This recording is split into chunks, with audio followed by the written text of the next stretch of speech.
Dobar dan i dobrodošli na 12. po redu panel u okviru projekta 21 put prema uspjehu. Kao što vidite, preselili smo se u studio. Nadamo se da svi koji nas gledaju na live streamu, ali i oni koji će nas gledati na YouTube-u će uživati u današnjem druženju. Ja sam sigurna da Saša, moj današnji sumoderator, prijatelj i kolega, će isto tako uživati u ovom našem vrlo lijepom, dobrom, kvalitetnom društvu. Za početak, bez obzira što smo se preselili u studio, koncept našeg druženja i danas ostaje isti. Predstavit ćemo naše sugovornice koje smo najavili u samoj najavi panela na društvenim mrežama i naravno pozabavit ćemo se današnjim temom put do prvog milijuna novaca ili korisnika. Prije nego što predstavimo naše sugovornice, Saša, šta želimo čuti? Pa ti milijuni se uvijek nekako kroz taj uspjeh provlače, pogotovo kad govorimo o biznisu, o nekakvom poslovnom uspjehu, onda su uvijek nekakve metrike tu bitne. I onda, evo, nedavno sam imao razgovor sa jednim kolegom, konkretno Stevenom Tošom, koji je dobio nagradu za poduzetnika godine i on sad kaže, moramo ove godine doći do milijarde, jer kaže sljedeće godine budu već euri i onda to već više nije tako zanimljivo, onda je to 150 nečega milijuna, a onda opet moramo ganjati dalje. Znači ljudi jednostavno u poslu vole se uspoređivati često puta sa drugima, a jedna od metrika su ili brojevi korisnika ili nekakvi brojevi skidanja aplikacija ako radimo IT-u ili u konačnici neki financijski rezultati, pa možda čak i nekakve tone, nekad su se mjerile i mjere danas u ozbiljnim industrijama i onda je to možda nešto što ljudima u poslu na neki način daje taj osjećaj uspjeha, pa ćemo malo prokomentirati šta je u stvari uspjeh i kako do njega doći i šta kad možda i do uspjeha dođemo. Izvrsno. Mislim da imamo trio Fantastikus koji upravo može challengeirati te paradigme koje je Saša najavio. Anita, dobro nam došla. Anita Cvetić-Orešćanin, jedna je od 3 osnivača i partnera u Poslovna inteligencija d.o.o., IT konzultantskoj tvrtki usmjerenoj na naprednu analitiku, big data, umjetnu inteligenciju, strojno učenje i zaštitu podataka.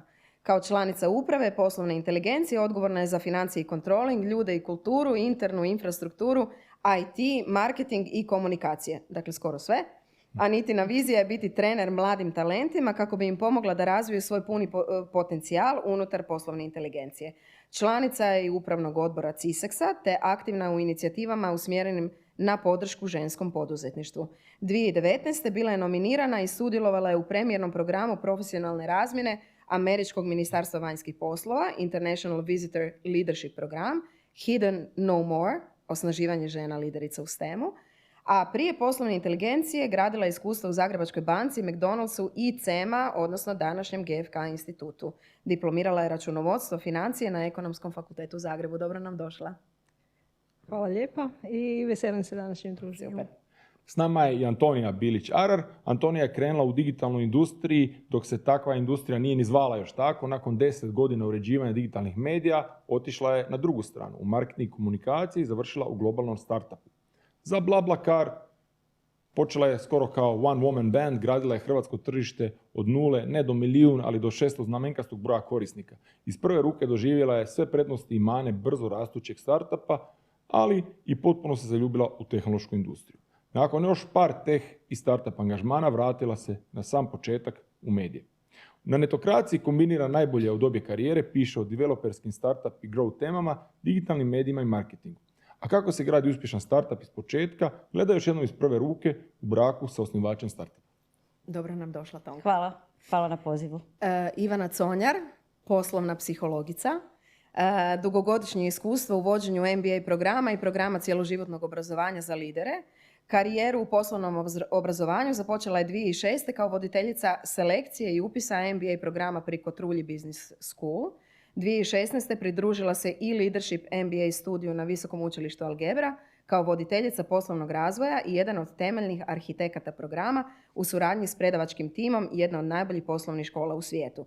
Kelley School of Business. Od 2020. fokus suzuje na custom-made programe primjenjujući znanja iz poslovne psihologije kako bi pojedincima i organizacijama pomogla definirati svrhu poslovanja. Rethinking our way.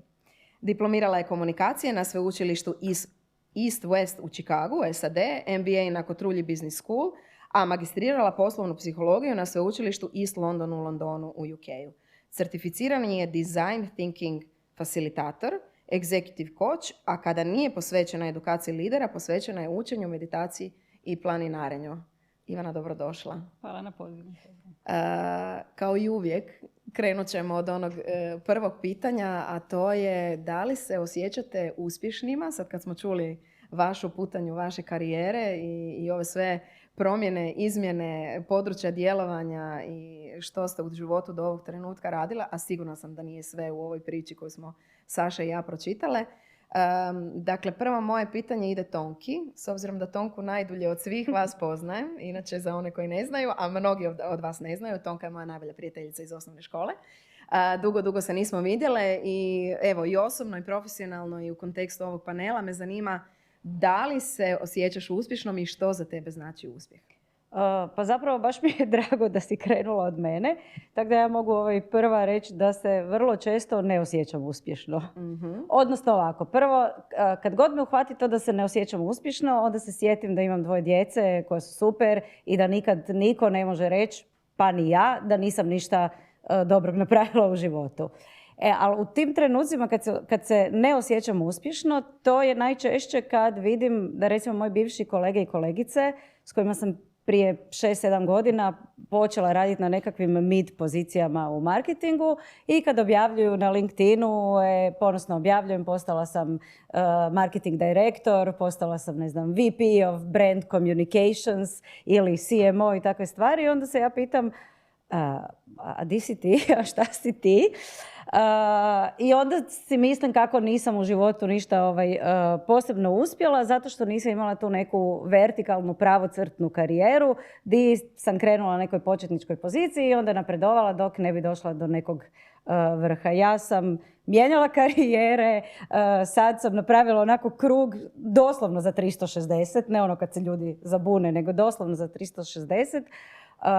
Svašta sam radila i na kraju dana, kad sam razmišljala prije nego što sam došla ovdje, na kraju dana osjećam se uspješno zato što sam se to sve usudila probat, zato što sam u svemu tome nekako se dobro snašla i zato što znam da ću se uvijek dočekati na noge. Super, izvrsno. Evo, Anitina priča je malo drugačija. Dakle, prvo je bio neki korporativni sektor, danas, odnosno već dugi niz godina poslovna inteligencija, malo drugačija putanja nego što ju Antonija ima, ali svejedno ispunjenje, osjećaj uspjeha je tu.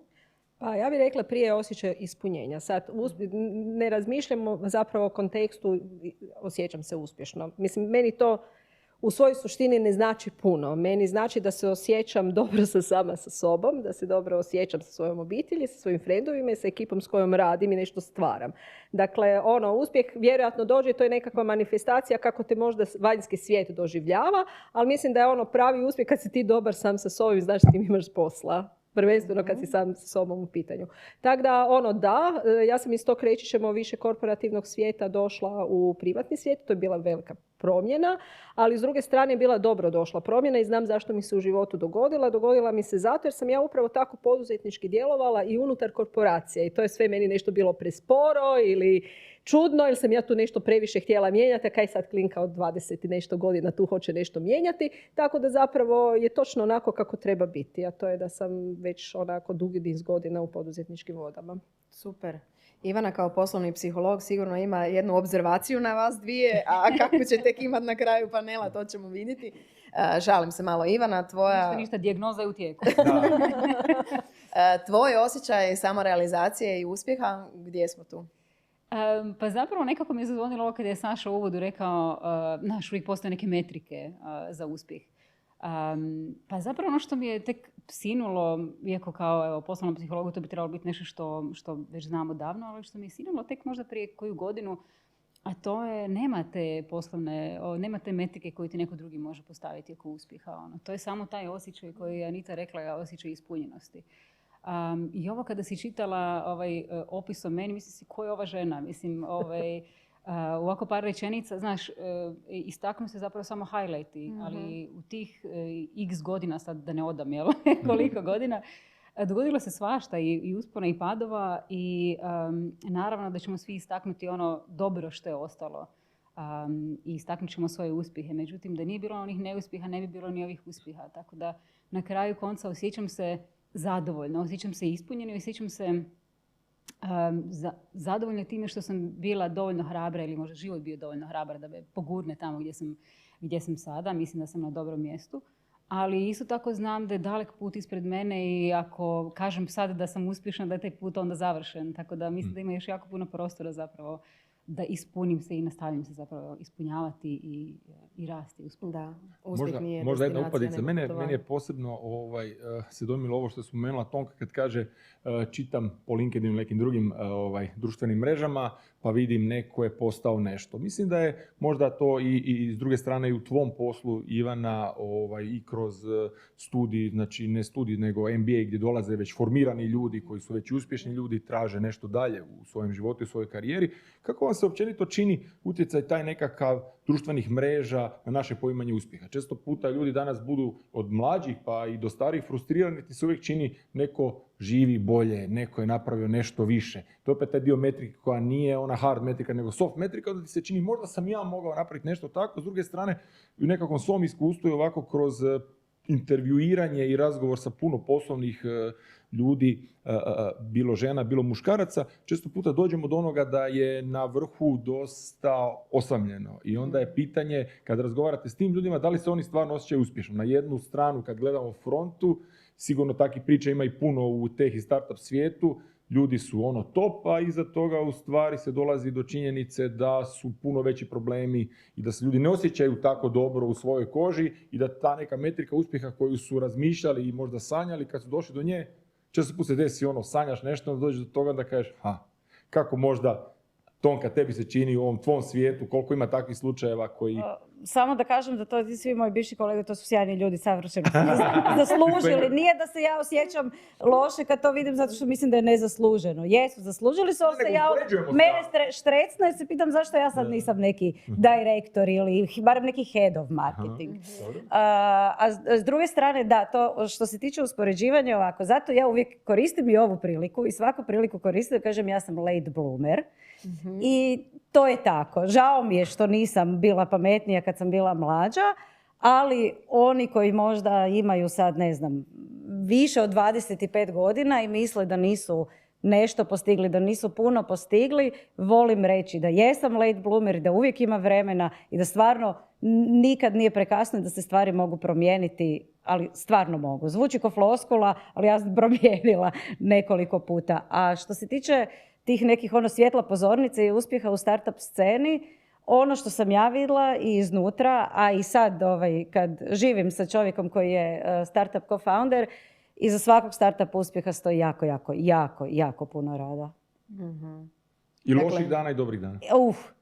Da. Ja mislim ono što mi vidimo baš na svjetlima pozornice je u stvari mali uzorak od onoga što se u stvari događa na startup sceni, još od tog malog uzorka probrani segment koji u stvari dobije taj neki spotlight. Ali baš mi je zanimljiva ta metrika koju ti naglašavaš, koja je uostalom u današnjem naslovu. Anita, u poslovanju jedna od stvari na koje si fokusirana i šta je tvoja zona odgovornosti su i ljudi, ali isto tako i kultura i komunikacija i marketing, ali i financije i ovaj aspekt hardcore poslovanja. Da, Jekyll i Hyde, da. Da. Kako to usklađuješ? Kako to izgleda? To nije lako, zaista nije lako i u principu baš si Jekyll i Hyde. S jedne strane imaš blagajnu i moraš biti vrlo pažljiv jer no cash, no business. Mislim da je to puno kompanija u koroni zapravo naučilo na teži način. S druge strane, moraš investirati, moraš ulagati u ljude, moraš ulagati u svašta nešto, u znanje i tako dalje. I to da, treba to pomiriti. Ja sam stvarno sretna da smo mi u ovih 20 godina koliko je firme uspjeli izgraditi sjajnu ekipu koja zapravo radi sa nama. Znači, naše direktore, naše headove, naše team leadove koji odrađuju svoj komad odgovornosti. U tom kontekstu, mislim, meni je uvijek puno bitnije razviti čovjeka koji će raditi neki komad onoga što sam ja nekad radila, pa da je on tu samostalno, da je to njemu razvojna aktivnost, da se on tome posveti, nego da ja sad imam nadzor nad apsolutno svim. I unutar toga nekako onda balansiraš, znaš kaj su ti prioriteti i prema tome ideš dalje. Ali da, Je, to je malo podvojene onak. U jednom intervjuu si rekla da se poistovjećuješ sa svojim poslom. Jel si Je. posao ti i ti si posao ili postoji neka druga Anita? Ne, nije, to sam sve ja. Ja zaista mislim da to ni nema potrebe posebno odvajati. Mislim, ako sam si ja u privatnom životu dobra, bit ću si dobra i u poslovnom i obratno. Znači, ajmo to malo holistički gledati. Stalno se radi taj balans privatnog i poslovnog, pa ovo pa sve je to neki antagonizam. Nije antagonizam i što prije sami sa sobom se pomirimo da smo sve to mi, to zapravo prije dođemo u balans i bolje nam je. I da, to je sad meni lako iz mojih godina iskustva pričati, ja to nisam shvaćala prije 20 godina. Zaista nisam i bilo mi je puno teže.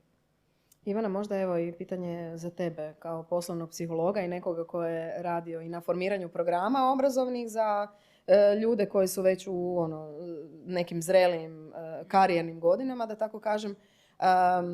Koliko je iz tvoje perspektive i za tebe osobno, ali onda i za tvoje klijente izazovno tražiti taj balans? I da li zbilja postoji fuzija između mene doma i mene u poslu ili postoji taj cut off nakon 5 do 5 i čemu u stvari trebamo težiti?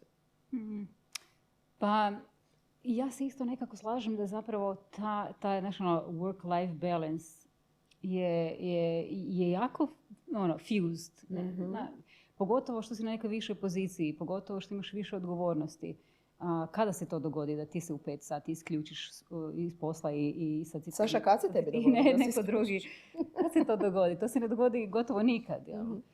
Tako da ti nakon posao nosiš doma, ali isto tako i sebe nosiš na posao. I to je poanta. Zar nije poanta da zapravo unesemo dio svoje osobnosti, odnosno cijelu svoju osobnost po mogućnosti na posao? Da donesemo cijelog sebe na posao. Da na neki način zapravo koristimo taj posao kao neku svoju platformu za osobni rast. Po meni ne postoji kao sad ćemo se mi baviti floskula radim na sebi. Znači od 9 do 5 radim na poslu, a onda od 5 do 9 ili koliko već radim na sebi. Za mene to ne postoji. Dakle, uvijek radimo na sebi. Radimo na sebi u odnosima koji nam se možda na poslu ne sviđaju. Radimo na sebi i onda kad nam se možda neka odgovornost koja nam je dodijeljena ne sviđa. Ili možda kada se dogodila neka kriza, tad radimo na sebi. Ne radimo na sebi samo u yoga dvorani i na retreatu. Tako da po meni ne postoji to odvajanje. Mi smo sve jedna te ista osoba, je li tako? Pa ja bih čak rekao da ovo sve od nekakvih tih uspješnih ljudi upravo jedna od definicije koje sam ja primijetio, upravo koje ti spominješ, to su oni koji su unijeli sebe u posao i tu su napravili razliku. Znači, ti odmah vidiš, evo danas smo imali primjer jednog tech foundera, evo spomenući ovdje ovaj Gamma Chef, znači roboti koji kuhaju, gdje Giuliano Nola kad priča o tome, mislim to trebate vidjeti, to svi primijete, bio je kolega moj koji je prvi put vidio i on kaže kak si ti entuzijastičan oko toga. Pa jesam, 7 godina radim na tome i to je ono što ja smatram da je najbolje i to je turbo i to je super. I po meni to možda čak i pretjerivanje u udvajanju jednostavno onda škodi s jedne strane i poslovnom dijelu naše nekakve osobnosti, a s druge strane pokušavanje stalno inzistiranja traženja toga balansa. Mislim, balans može biti upravo vjerojatno i ovako da su to u biti sve dijelovi jedne osobe. I čini mi se da kod nekih ljudi koji su uspjeli doći do nekakvih metrika i osjećati se uspješnima upravo ta stvar da su unijeli sebe u biznis, a s druge strane taj biznis su nosili i kući, ali oni su jednostavno živjeli to i to su bili oni su činili razliku i tako su došli do tih milijuna korisnika, milijuna, prodanih komada ili bilo čega druga. Jer bez toga, bez te neke strasti, upitno je da li bi tako nešto bilo. Jesi ti, Antonija, možda primjećivala to kod foundera s kojim Apsolutno. Mislim, jedno od pitanja koje si mi poslala je da li mogu, sad nakon toliko godina, nakon toliko godina iznutra i izvana praćenja startup scene prepoznat šta je to što čini startup koji će uspjeti i odgovor je osnivač, odnosno founder. Ako je kuhana nogica, onda dosta teško. Znači i tu vrijedi pravilo riba i miriši i smrdi od glave. Da. Okay. Znači osnivač je taj koji je make it or break it. I to prvo mora biti čovjek koji nakon 1000 put naiđe na problem neće odustati. Jer 1000 puta će poželjeti odustati i neće odustati. Znači koji ima drive, gura i vjeruje u to, točno ta strast. čovjek koji je dovoljno pametan da skuži kad je failao, kad treba možda promijeniti nešto, koji je dovoljno pametan da skuži šta ne zna i da ne mora sve sam. I sad kako, ja iz osobne, iz profesionalne znatiželje pratim jako puno mladih startupa ili oni koji su tek krenuli. Naravno da je važan i neki poslovni plan i tržište i proizvodi i izvedba, ali zna mi se dogoditi da vidim neku ideju koja je onak na prvi pogled totalno bez veze, ali onda sam mislim, osim ako taj lik nije stvarno lud i stvarno ne zapne i to ne izgura. Jer se to isto događa. I dogodi se. Jer se to dogodi. I prosječni proizvodi koji imaju super foundere, koji će to izgurati, na kraju postanu super uspješni, neke užasno originalne, jako kvalitetne ideje propadnu zato što founder ne zna voditi što firmu, što ljude, što cijelu viziju naprijed. A reci mi, da li vidiš sad već neki uzorak kroz te svoje godine iskustva, da li je uspješni po definiciji koncept gdje je driver sam ili ima partnera? Definitivno partner. To nije tajna da treba imati suosnivače, nitko ne zna sve i najbolje su kombinacije u kojoj postoji još jedan ili dva suosnivača koji svaki imaju neke komplementarne vještine. Znači, jedan je business co-founder, jedan je tech co-founder, a jedan, ne znam, više voli ići okolo pričati po konferencijama. Nešto slično kao poslovna inteligencija. Da, Anita već kuži da idemo prema njoj u ovom kontekstu. Anita, kak je voditi biznis 20 godina sa životnim i poslovnim partnerom? Odlično zapravo. Dakle, tebe nećemo pitati jel nosiš biznis doma, to te nećemo. Da, naravno, i biznis nosimo doma i ono kad je doma nosimo u firmu, naravno. Ali mi smo baš zanimljiv trokut. Znači, Dražen i ja smo muž i žena i poslovni partneri, i Lidija je naša prijateljica i to zaista funkcionira. Kažu, joj, trokut je baš zeznuti oblik, ali ok, to kod nas funkcionira i funkcionira iz razloga što smo zapravo prilično zreli ušli u cijelu priču. Imali smo svi troje korporativnog iskustva i svi smo znali da ne želimo nastaviti u korporacijama i imamo prilično komplementarna znanja i u principu uvijek smo se uvažavali u onome, nismo se petljali pod nogama jedni drugima u onom području za koje smo odgovorni. Tako da, evo, to funkcionira i sada. U međuvremenu smo upravo uveli još jednu kolegicu, tako da nas je sada 3 žene i 1 muškarac, jedan on. Ali funkcioniramo, da. Sa Draženom ćemo sa strane porazgovarati. Ko je od vas onda 3 ili sad 4 zadužen? Ko je taj? Mislim, najčešće ima jedan ili jedna od vas 4 koji najviše gura, ovi ostali su uvijek nekad malo popeglavaju ga da ne pretera. Pa ovako, znači Dražen je zadužen za strategiju. On je uvijek, ja bih rekla, 1-3-4 koraka ispred nas. Znači, onog trena kad to nešto izgovori, osmisli ideju i tak dalje, to je u njegovoj glavi već gotovo. Dakle, mi tada vrlo ozbiljno jedni drugima prevodimo, ok, kaj on to hoće. Čak i ti. Pa i ja, naravno i ja, jer mislim, jednostavno vidi ono što, mislim, on je cloud vidio 2014. godine. Mislim, mi kad smo razgovarali s ozbiljnim product vendorima o tome da bi radili neke produkte u cloudu, 2014. godine oni su nas gledali jesmo normalni, ne? Tako da, velim, on je u tada pričao o tome već i naravno da ga mi nismo razumjeli prvi tren šta on hoće. I onda razgovaraš, ali to treba netko izvesti. I tu onda nastupaju upravo Lidija koja to izvodi i ja koja sam podrška svemu tome. I to tak funkcionira, ali velim, sad da Draže nastavite u liniju da on odmah razgovara sa ljudima koji to trebaju, neće ga razumjeti. Nama je trebalo koji mjesec da shvatimo šta on sad hoće s tom. I onda ga ne pustiš da ide prema ljudima? Ne, nego jednostavno nije tu sad jer ga ja pustim ili ne, mi funkcioniramo tako da izvoli, objasni nam šta ti sad hoćeš, zašto. Onda challengeiramo financijske, onda challengeiramo ovako, onako, znaš, ok, šta moramo otpustiti da bi u ovo krenuli, jer u nekom momentu imaš neke resurse, neke novce i neke ljude. Znači, možda nešto s nečim trebamo prestati se baviti da bi nešto drugo počeli se baviti, znaš. I tako da mislim, to traje. Ne traje to godinama, naravno, ali traje određeno vrijeme dok se ne dogovorimo da u to idemo, ali onda kad se dogovorimo idemo i svi šibamo u tom smjeru. I onda je on opet prva osoba koja je odlična da o tome priča na tržištu. Dobro. Izvrsno.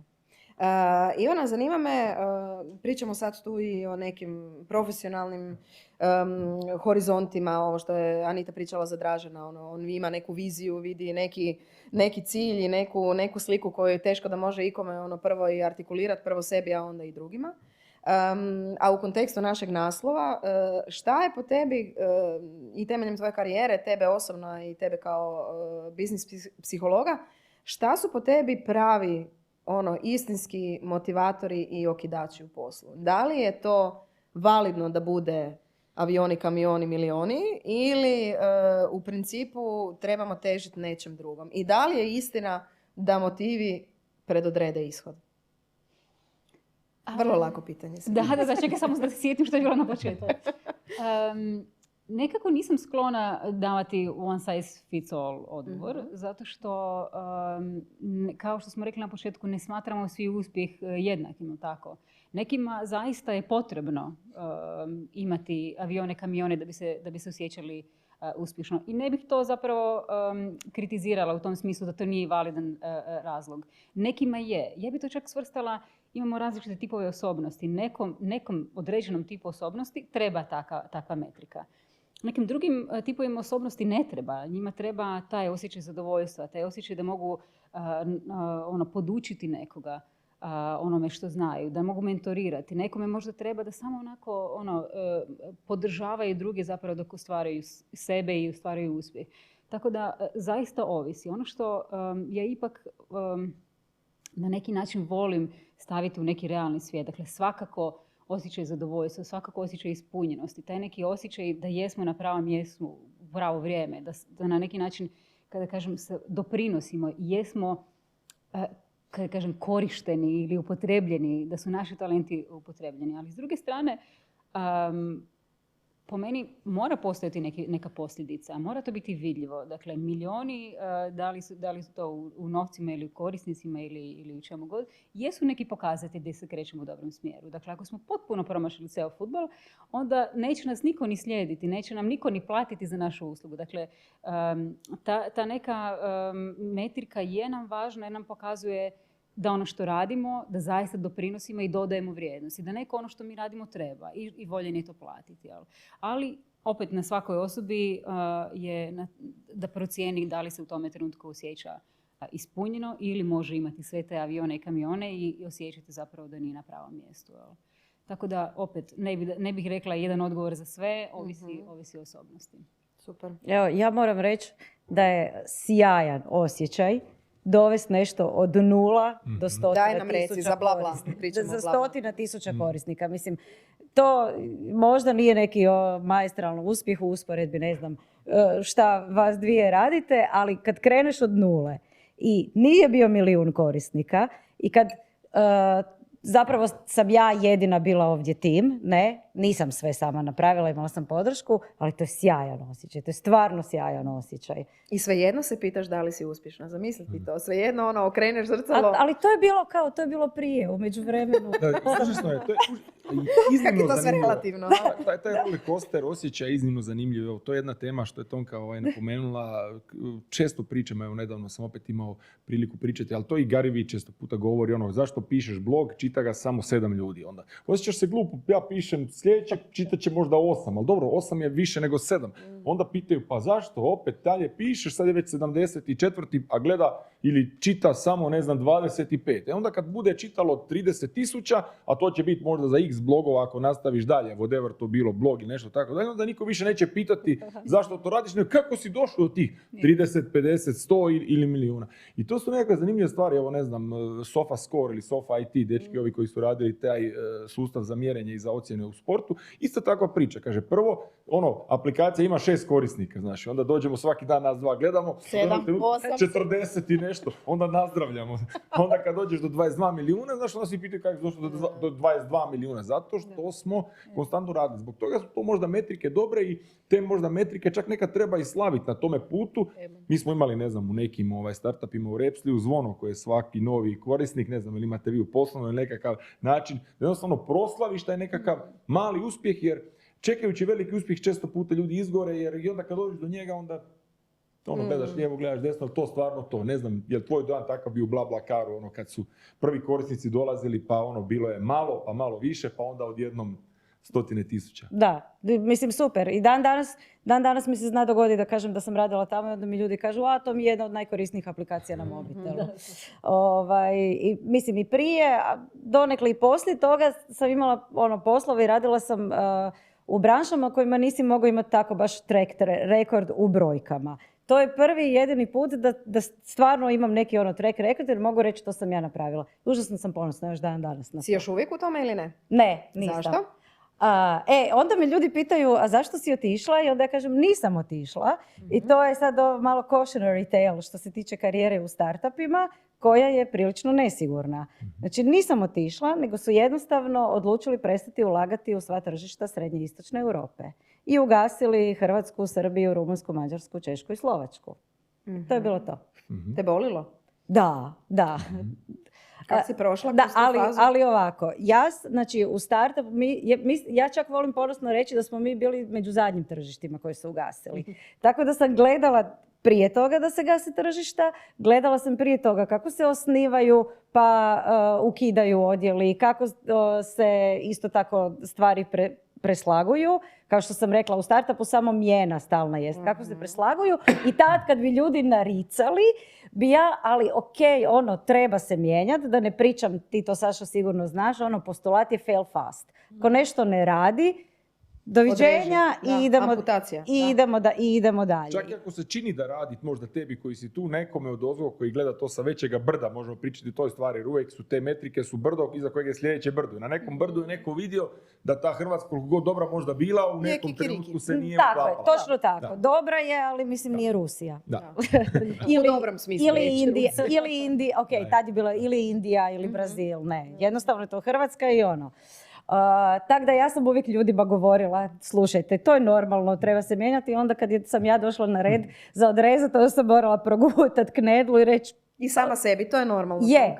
Ali je, da, mislim, bolilo me zato što ne očekuješ da će ti se to dogoditi.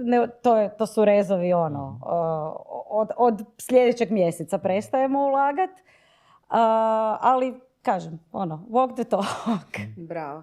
Ali evo, na tragu ovoga što je Saša spomenuo, ti vidiš kroz netokraciju i kroz medije koje si do sada pokrivala u toj temi startupa i scale-upa, vidiš the good, the bad and the ugly. Šta te najviše još može iznenaditi? Koja je vrsta priče, osobnosti, inicijative, proizvoda? Da li još uvijek ima stvari koje te iznenađuju i za koje možeš staviti, da bi rekla, evo, stavit ću svu svoju lovu u to i vjerujem da će taj startup uspjeti. Ili je i dalje to... Ima jedna super priča koja se događa trenutno i koju pratim i isto iz osobne i iz profesionalne znatiželje, koja mislim da se događa, to su developerski DevTools. Alati koji stasaju na hrvatskoj startup sceni. Mislim da će to biti super priča.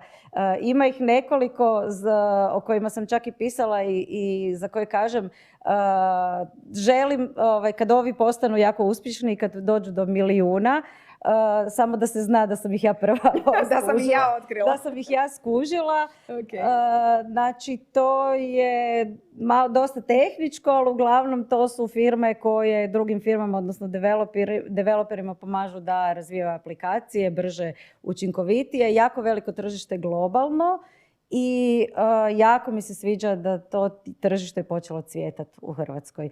To nisu founderi koji će ići po konferenciji. To nisu glasni founderi, nisu nadareni... Često imaju iskustvo iz prethodnih. Tako je, jako puno... Stavio lovu. Neka moji bivši co-foundera nisam još. Dobro. Sad nakon ovoga moram. Da. I druga stvar koju sam htjela reći, da vidim startupe koje osnivaju iskusni ljudi, koji imaju iza sebe ili već neke uspjehe, ali to je sve zapravo dolazi sa zrelosti tržišta. I to mi se sviđa što vidim, znači nema više, startup više nije jednako klinac koji je drop outa s faksa ili je tek završio faks i sad neću ja raditi nigdje drugdje nego idem pokrenuti. Ima i toga, ali slaže se ali nije više samo to. To je ono što smo sanjali prije 10 godina da se sad dešava se to da idu u drugi i treći uspješni pokušaj, manje ili više. Ali dok smo još uvijek kod tebe, Tonka, mene zanima da li je Hrvatska po tome specifična. Dakle, da li smo mi istinski kao zemlja, regija, podneblje, DNK, nazovi to kako god, da li smo mi zbilja rasadnih tih dobrih startupova, jer vidimo i naše jednoroge, to će nam biti jedna od sljedećih tema, ili tu smo različiti od europskog i svjetskog tržišta. Dakle, ja imam nekako dojam, možda laički, da na malom uzorku, maloj zemlji imamo jako puno tih uspješnih i vrlo skalabilnih, moram reći da me Saša naučio prije jedno 10 godina taj izraz, skalabilnih priča. Da li to devijacija u odnosu na ostatak tržišta, recimo europskog, ili je to podnormalno? To se događa i u Švedskoj, ali i u Albaniji, recimo. To je rezultat okolnosti u kojima nastaju naši startupi, a to je činjenica da, kako je rekao jedan venture capital s kojim sam pričala nedavno, je rekao da ulaganje u startupe u CE regiji još uvijek, čak i na europskoj razini, greška u zaokruživanju. Znači, naši founderi moraju biti puno više se boriti. 10 puta pametniji, snalažljiviji, izdržljiviji, i više raditi, jednostavno zato što nemaju toliko financija. Situacija na startup sceni je globalno da je puno teže je biti investitor koji će uložiti. Znači, oni wajnaju, dajnaju i privatnim avionima voze foundere da bi ih uvjerili, molim te, uzmi naše novce. Ta vreće novaca su dostupne, a kod nas je jako teško dobiti investiciju, neku ozbiljnu. Ove za početak, na sreću, i to je isto dobro. Danas je prilično lako dobiti nekakvu simboličnu... Seed money. Neki seed money, simboličan, da se vidi da li to ide igdje ili negdje. Ali onaj ozbiljan novac koji treba jednom scale-upu da zaposli 100 ljudi i da doista razvije neki globalni proizvod je puno teže dobiti i zato su ti uspjesi naši puno važniji i veći. Wow. Slažem se, da. Oni moraju puno više i puno težu situaciju proći, postaju otporni jednostavno kasnije. Ima neka terminologija da su oni firme tipa žohari, preživeće sve živo i danas je to sve češće, baš ima taj cockroach varijanta koja vole investitori to da sad god palo na njih zbog snage foundera i zbog načina razmišljanja, oni će se iskopati dok neki drugi će pasti jer sad više nema novaca. Ovi su navikli da nema novaca, da ništa ne radi i onda puno više gure. I možda je time onda njihov uspjeh i zanimljiviji, ali evo, stvarno da, ovo što si ti spomenula, Vedrana, 2 unicorna i nekoliko, kako ih se zovu, sunicorna, soon to be unicorna u potencijalu, imamo na ovaj broj stanovnika, čini se prilično dobro. Super. Ivana, mentorica, predavačica, formirala si i pročitali smo u startu da si bila dio tog tima koji je stvorio arhitekturu oko i leadership programa i slično. Već smo te spominjali na ranijim panelima, možda nisi to znala, ali tvoju famoznu novu definiciju KPI-a koju svi znamo kao Key Performance Indicator smo prenijeli u tvom formatu Key Purpose Indicator, pa me zanima jesi li zaštitila pojam i kako si do njega došla i šta smatraš da je u stvari promjena te paradigme? Pa vidiš, nisam ga još zaštitila, ali hvala što si ga i ranije i sada spomenula, pa samim time mislim da... Da se prima. Da sam autor. Pa zapravo, znaš, stalno nekako govorimo o tom KPI-u i stalno nam je to ispred nosa i stalno nam je to neka metrika koju mjerimo nečiji uspjeh i nečiji trud. Ispuštamo zapravo one vrlo suptilnu metriku, je to koliko se zaista ti osjećaš, čak i da ostvariš taj KPI koji ti je neko drugi zadao. Jesi ti na kraju godine osjećaš uspješno? Jesi ti osjećaš kao da si zaista da je svijet bolji zato što ti postojiš te godine? Ako se ne osjećaš, onda nam stvarno taj KPI nije toliko vrijedan. Po meni zaista mora postojati taj purpose, zašto tu uopće radimo, zbog sebe prvenstveno, jel? Znači, da li se mi osjećamo da smo korisni u ovom društvu. A s druge strane, zaista onda kad jesmo korisni, kada se osjećamo da smo stvarno dali na raspolaganje sve svoje vještine, sve svoje talente i na kraju krajeva i aspiracije, da drugi od toga imaju koristi. Ja nekako stalno ponavljam onaj Andrićev stih, da naprosto mi mislimo da život pripada nama. I da mi živimo ovaj život. A ne, život se živi kroz nas. Mi smo tu kako bi se život živio. A to je taj naš purpose. To je stavljam se tu na raspolaganje sa svim svojim vještinama, sa svim svojim talentima i sa svim svojim željama. i ono, želim biti korisna ovom društvu. I to je ono, kada se tako osjećamo i kada se zaista osjećamo da smo stavili u pogon sve svoje talente, po meni je to KPI koji bi se trebao mjeriti. To je ono taj moj purpose, iskoristila sam, dala sam se stvarno na raspolaganje životu. Život se živi kroz mene. Anita, pronalaziš sebe u tome? To je tako inspirativno, hvala ti.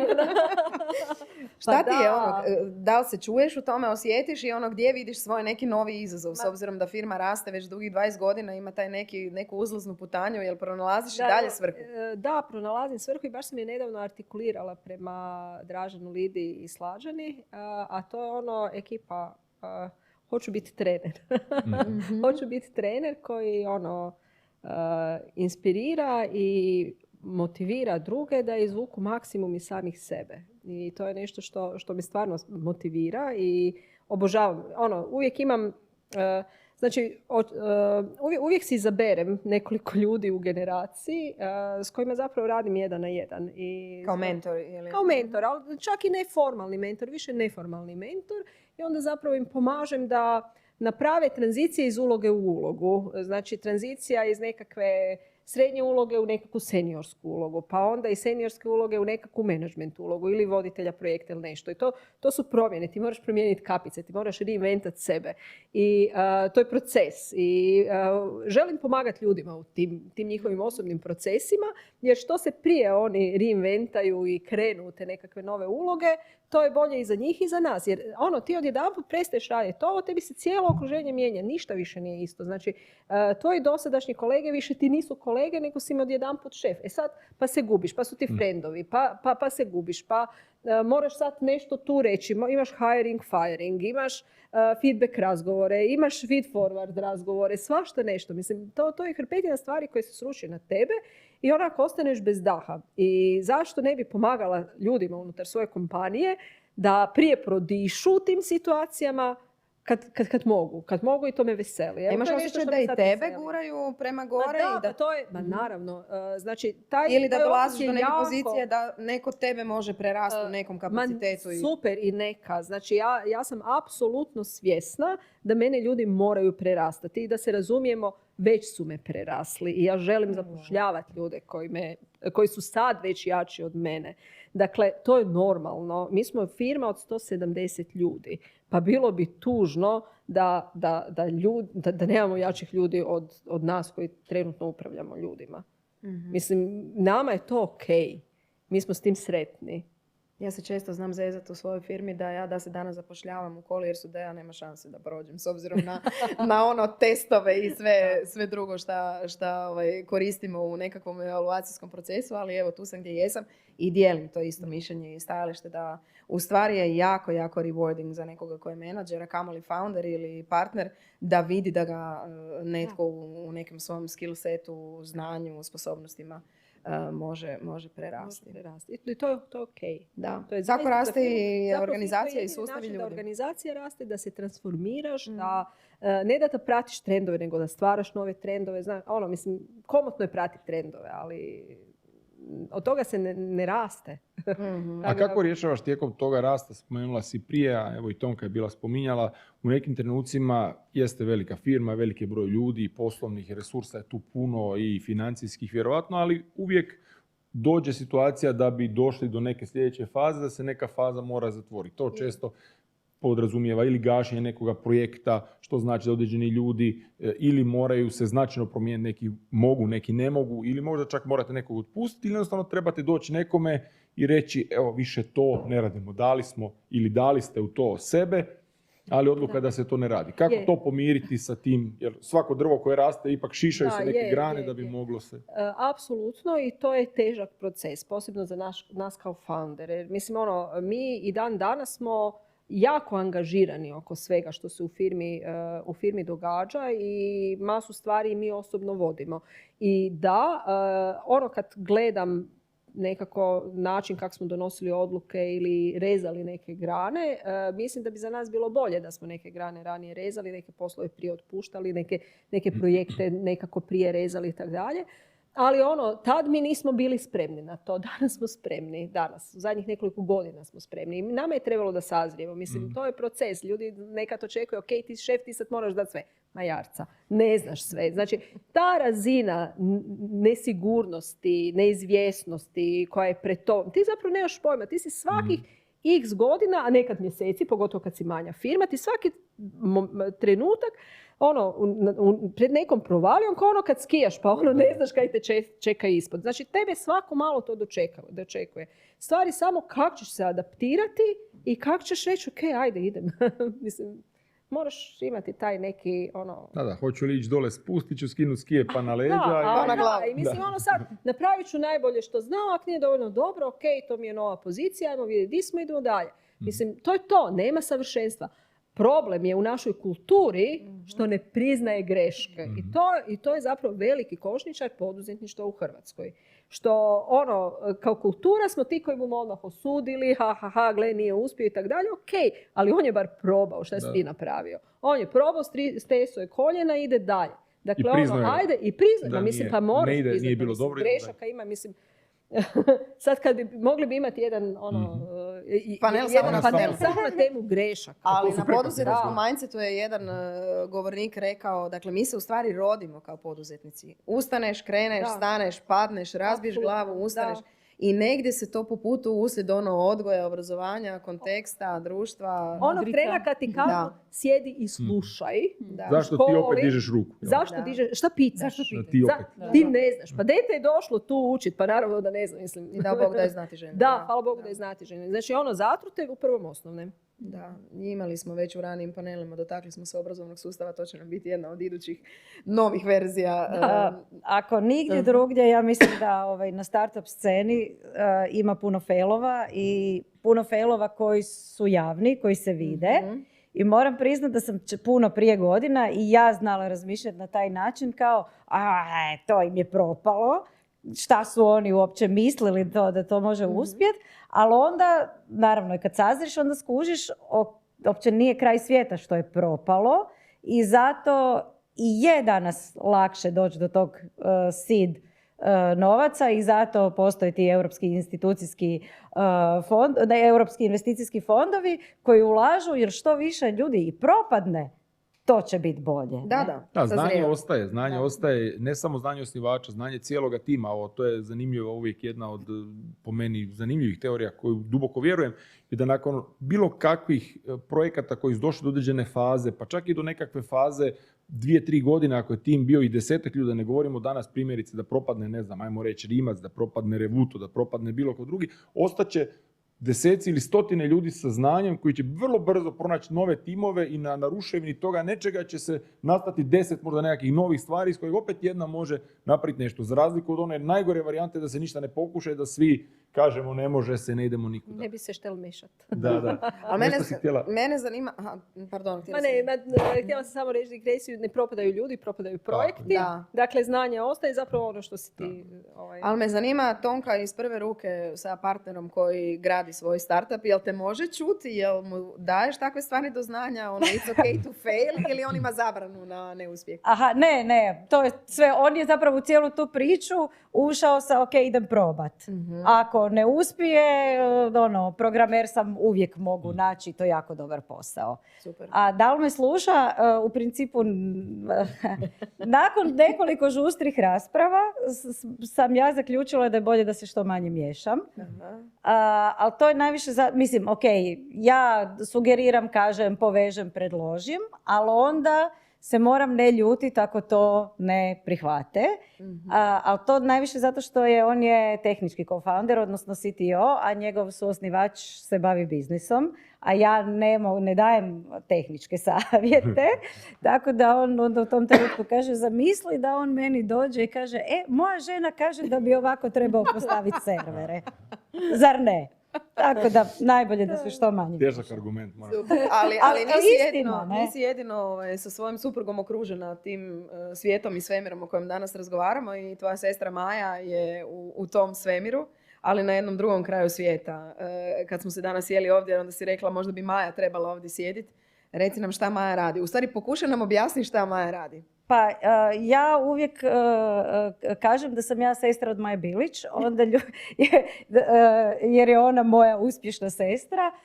I onda ljudi misle da to govorim kao malo zajedljivo, ali ne, ja sam jako ponosna što sam sestra od Maje Bilić, koja radi u Google u New Yorku, koja se bavi globalnim go-to-market strategijama za najveće Googleove oglašivače i njihove oglašivačke proizvode. U to ulaze i ad proizvodi, analytics i još čuda nešto što ja uopće ne razumijem. Jel Maja dolazi u Zagreb, možemo ju dohvatiti da sjedne s nama i ovako Bila je razgovara? za Božić.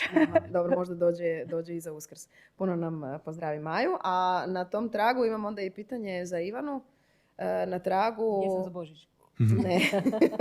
Jel smijem samo reći da ja tek nemam granice između privatnog i poslovnog? Bravo.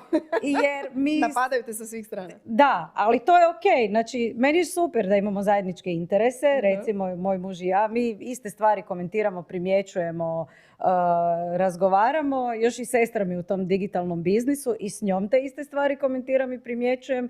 I apsolutno sam za onaj holistički pristup di i sebe nosiš na posao i posao nosiš doma. Jesi intervjuirala Maju? Ne, ali bio je intervju na Netokraciji prije nego što sam ja došla, puno prije kad je taman otišla u New York, što smatram velikim uspjehom jer Maja je uvijek kao, ma nisam, da nju pitaš, ona bi ti isto vjerojatno rekla da nije uspješna. Aha, dobro, to ćemo testirati, ha Saša? Ivana, je li ima u tome svemu sudbine, karme, darme? Da li ima sudbine, to ne znam. Baš sam mislila da ćeš znati. Da, ali darma, zapravo mi je neobično čuti da spominješ darmu, nije baš česta riječ, ali evo, potrudit ću se da bude sve češća. Ako već koristimo riječ karma, onda možemo se polako učiti na riječ darma. Zapravo da objasnim na početku što znači uopće riječ dharma. Dakle, dharma dolazi od sanskritske riječi koja zapravo da je prevodimo na hrvatski ne postoji isto značenje. Čak na engleskom mislim da postoji 84 prijevoda te riječi. No da ih mi suzimo na hrvatski, to bi prvo prilike svrha ili čak naša dužnost. I meni je to zapravo jako zanimljivo jer kada kažem čime se bavim, da pomažem organizacijama da pronađu svoju svrhu, da pomažem pojedincima da pronađu svoju svrhu, onda mi obično kažu kao pa to je takva privilegija ko se ima time vremena baviti. Ali zapravo druga riječ, druga riječ koja označava tu dharmu je upravo dužnost. Dakle, naša je dužnost da se stavimo na raspolaganje, što smo rekli na početku. Tako da, sad, poanta je da svako od nas ima neku svoju dharmu, neku svoju dužnost koju mora obavljati u ovom životu. I tu je zapravo leži taj čar kako da mi to pronađemo, kako da mi pronađemo koja je ta svrha, kako to baš kako moja sad drugačija od tvoje ili od tvoje, kako mi to možemo sad saznati koja je. Pa postoji naravno i odgovor na to pitanje da je dharma zapravo kao neko sjeme s kojim smo se mi rodili. Dakle, jabuka se ne mora više usred života pitati jel bi ona sad trebala biti kruška ili orah ili nešto drugo. Ona se naprosto informacija što bi ona trebala biti je u tom sjemenu. I to je ono s čime se mi zapravo rađamo. Sa tim sjemenom, sa informacijom u što bi se mi to trebali zapravo pretvoriti, u što bi to trebali izrasti. I svako od nas zapravo ima tu unikatnu informaciju što bi trebalo. Da li ima? Ja vjerujem da ima, da. Da svako od nas je li ju znamo pročitati? Pa ja bih rekla da ju ja znam pročitati. Kod sebe ili kod drugih? Kod drugih. I to je zapravo moja uloga u ovom postojanju. Da ljude zapravo, ne da im otkrijem, to bi bilo tako nekako preveliko reći, nego samo da ih podsjetim. Svako od nas zna šta bi to trebao biti, jel? I zapravo znali smo jako, jako rano, prije nego što su nas stavili klupe i rekli nemoj pitat, šuti, ja ću ti reći. Mi smo tada već znali koja je to naša svrha. I kada smo se igrali samo se možemo sjetiti čime smo se igrali i što nas je zanimalo i zašto nas je to zanimalo. To pitanje zašto nas je to zanimalo, tu je ključ zapravo oko toga što zapravo, koja je ta informacija, koje je to naše sjeme i u što to želimo zapravo i trebamo izrasti u ovom životu. Tako da, evo, imam tu ulogu u ovom životu da podsjetim ljude što je to što su oni zapravo htjeli i trebali biti. I nisam mogla ne primijetiti da si danas najavila na jednom divnom otoku svoju radionicu ovo ljeto, odnosno u 6. mjesecu. Jesam, da, to je kad sam rekla da ne odvajam zapravo privatno i poslovno i da se zapravo taj naš osobni razvoj ne događa na retritovima, ipak ponekad si dopustim da, da ljude pozovem da se ipak maknu od tog svog života, pogotovo oni koji su na nekoj prekretnici u životu. Kad je buka u njihovom životu i kad se ne mogu naprosto povezati sami sa sobom, dobro je da napravite jedan mali pauzu za sebe i da se na neki način povežu sa sobom. To sad već radim 3. put na Ižu i stvarno je tako prekrasno. I samo da kažem, ja sam se inače bojala pokrenuti uopće taj retreat na Ižu jer sam mislila, to je tako spiritualno, to je tako new age-evski, neću to nisam ja. I bojala sam se da će mi doći čudaci, da će mi doći spiritualisti. Ja nisam taj tip, ja volim da je to sve grounded, ja volim duhovnost, ali volim da je to duhovnost u materijalnom svijetu i primijenjena duhovnost. Dakle, ne moramo se odvajati i ići u ašram. I zanimljivo je bilo što su mi tamo upravo na te retritove došli poslovni ljudi. Dakle, razni članovi uprave, vlasnici kompanija, iz IT-a, iz farme. Dakle, meni je to bilo nevjerojatno da takvi ljudi tragaju i dalje si pitaju šta je, pogotovo u nekom trenutku u svom životu, oko 40. Kad si pitaju, ok, šta sad? Hoću li kupiti motor? Saša, idemo. ili zapravo je to neki poziv da se pitam, a što zapravo, kome ja živim ovaj život, sebi ili nekome drugome. Tako da, eto, u 6. mjesecu, u 6. i u 9. mjesecu, ali prvi je sada u 6. mjesecu, tjedan dana. Diskrecija zajamčena, jel? Apsolutno diskrecija zajamčena.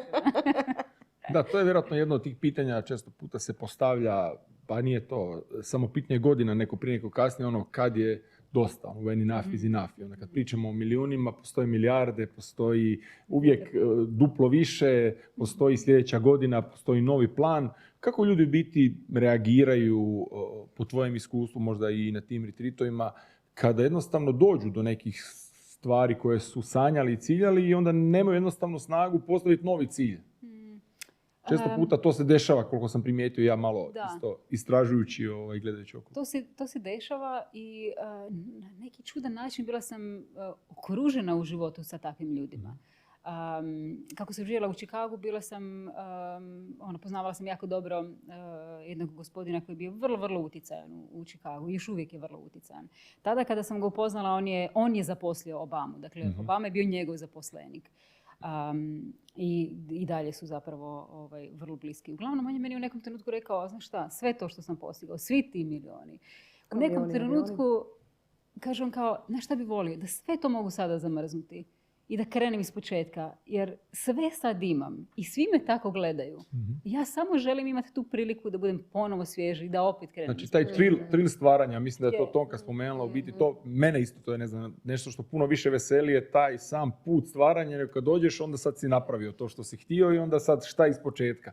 Kako je vama oprostiti? I ono što si rekao zapravo, bude usamljeno tamo, kad sve imaš. I onda više ne znaš ko ti je stvarno prijatelj, ne znaš više i šta sad kud, u koju stranu, sve si postigao, a i dalje nisi sretan, kud više da tražiš, koji su novi ciljevi. Da. Ali prije nego što pitaš, imam pitanje za Anitu sa live streama. Na listi prioriteta jesu li ti važni ili jednako važni financijski rezultati, milijuni novaca, korisnika, avioni, kamioni, kao što smo rekli, ili neki drugi faktori, koji? Pa meni je prvo važno da stvaramo. Ali ne možemo stvarati bez da smo financijski uspješni. Dakle, to je nekako ide ruku pod ruku. Dakle, nema tu ili, to mora biti i. Ali ako gledamo što su naši motivi, to su nekakvi intrizični motivi. Ajmo nešto stvoriti i podariti ovom svijetu. Znači, ne samo neka vanjska metrika. To nam je svima jasno. Oprostite. Ne, sve okej. Bila to KPI-evi ili kako si rekla, ključni Key purpose ili bila uključena i svrha u to. U konačnici nema svrhe ako, ne možeš ostvariti svrhu ako nemaš means to ne. Kako je kod vas ta situacija vezano za postizanje ciljeva? Da li slavite te ciljeve? Koliko ih često postavljate? Bilo osobne, bilo firmu? Ok, za firmu postavljamo šta firma treba, naravno, ali mi isto moramo postavljati neke svoje osobne ciljeve i to radi svatko od nas. Nekad češće, nekad manje često. Ja bih rekla da je tu možda Dražen najnapredniji i on tu ima svoj cilj, on ima cilj ići na Havaje na triatlon za par godina.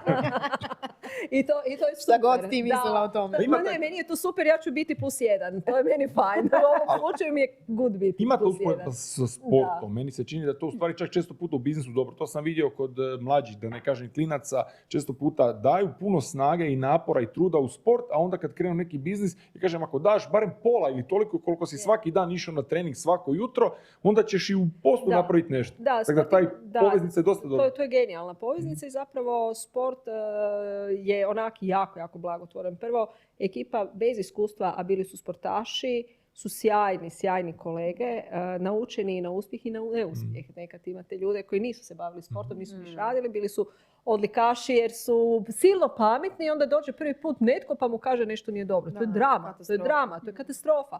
Moraš liječiti dušu te osobe. Odmah ga pozitivani. A sportaša nije. Oni znaju da za jedan uspjeh treba hrpa neuspjeha. Znači prvo to. Drugo imaju staminu. Znači u stanju su izdržati. A ti zapravo ako nešto gradiš moraš izdržati. I kompetitivni su vole uspoređivati svoje rezultate. Da, je. Ali često su najstroži sami sebi. Znači, ok, usporede se sa okolinom, ali s druge strane tu ljestvicu koju si oni mogu postaviti, nema te okoline koju ćemo postaviti. Znači, uspjeće mi muž u poslu. On je bivši sportaš. Ima predispoziciju. Imam još dva pitanja iz publike. Ivana, koje vrijednosti misliš da mladi mogu donijeti našem društvu? Nove generacije? Pa mislim nove generacije uvijek donose tu neku svježinu. I oni su uvijek nekako upgradeana verzija nas. Kao što smo mi upgradeana verzija naših roditelja i prethodnih generacija. Tako da, i zapravo kad pogledaš kako su živjeli naši roditelji, zaposliš se do penzije, kakav je employer branding čovječ? Employer branding je bio onak, imat ćeš penziju, gotovo.